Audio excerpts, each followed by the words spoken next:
Do you know that most negotiations are decided before anyone talks about money? Not because of arguments, not because of brilliant oratory, but because of positioning. The first minutes don't decide what you'll get. They decide who adjusts to whom. Once that's set, the rest feels like discussion. But it's mostly execution. People think negotiation starts when objections appear. It doesn't. It starts when roles are silently assigned. Who explains? Who justifies? Who waits? Today, I want to show you why negotiation is less about convincing, and much more about not losing control of the frame. You may have to rethink what you believe negotiation actually is.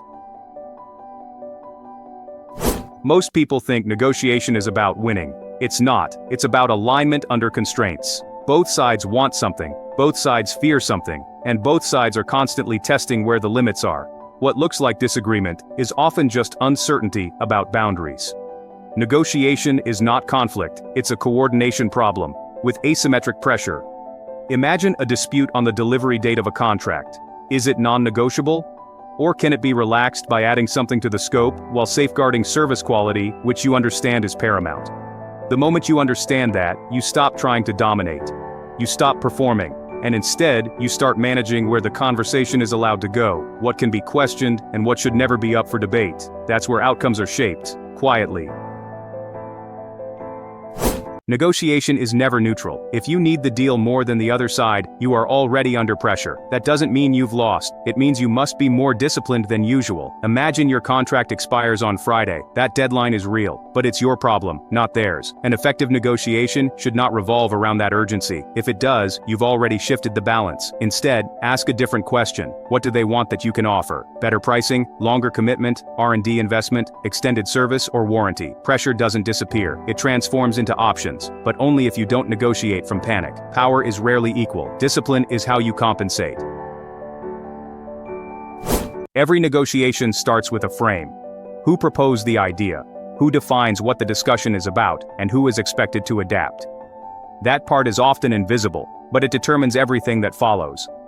Imagine you open a conversation by saying, "Here's what we want to build together." And the other side replies, "Before that, let's talk about planning and budget." Nothing aggressive happened. But something decisive did.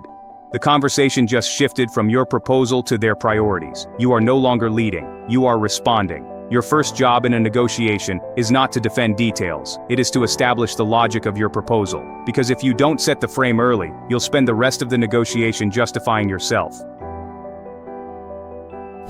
But establishing the frame is only the first step. Once you lead the discussion, a different risk appears. You present your proposal. The other side listens, then says, "This is technically difficult." Most people reply instinctively, "Why? Can you explain?" That reaction feels reasonable. It's not. In that moment, you're no longer defending your frame, you're negotiating inside theirs. Instead, stay where you are. Reaffirm why the proposal makes sense for you. Restate the logic calmly.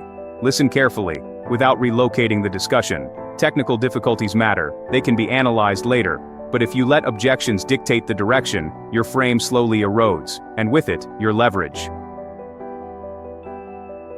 Negotiation is not purely rational, and pretending it is often weakens your position. There's a difference between emotional pressure and emotional capital. One closes doors, the other opens them. Saying, "You owe me for this," creates resistance. Saying, "We've always worked well together," activates a shared history. Same facts, very different effects. Emotional capital is not about guilt. It's about reminding the other side who you are to them, beyond the contract. Used carefully, emotion supports the logic. Used aggressively, it replaces it, and fails. When logic explains why a proposal makes sense, emotion helps the other side feel comfortable making a concession without losing face. That's how relationships create leverage. Silence is not awkward. Silence is pressure. The problem is that most people can't tolerate it. You make an offer. The other side stays quiet. No reaction, no answer.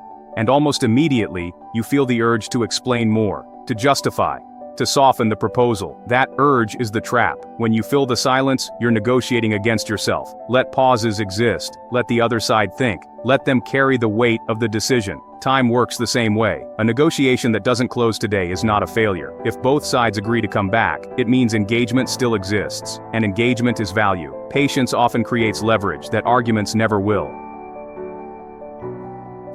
Many people fear leaving a negotiation unfinished. They shouldn't. Imagine a meeting that ends with, "Let's think about it and reconnect next week." That's not a rejection, it's a signal. Negotiation is not a single moment, it's a process, with phases. One phase exposes positions, another brings objections, and another forces both sides to step back and reassess. Many people panic in that last phase. They think something went wrong. It didn't. When a discussion pauses, it often means the other side is testing internal limits, running numbers, or aligning stakeholders. That pause is not emptiness, it's work, happening elsewhere. Some people push for agreement just to feel done. Good negotiators don't. They recognize partial victories and let momentum do its work. Not every win is immediate.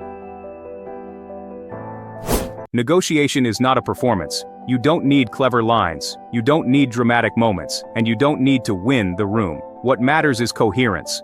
The logic you present at the beginning must still make sense after objections, after silence, and after a pause of several days. If your position only works when delivered perfectly, it's fragile. Good negotiators don't rely on moments. They rely on consistency. They say the same thing in the meeting, in the follow-up email, and in the next round, calmly, without escalation. Negotiation rewards clarity more than brilliance, and calm more than intensity. When you stop performing, you stop leaking leverage. Good negotiation doesn't feel like combat, it feels like clarity. You don't win by overpowering the other side, you win by staying coherent while the conversation moves through phases. You lead the frame, you protect it when pressure appears, you let time work, and you don't confuse silence with failure. Most leverage is lost not because of bad arguments, but because of impatience. Negotiation rewards those who know when to speak, when to wait, and when to stay consistent. And when you stop performing, you regain control of leverage.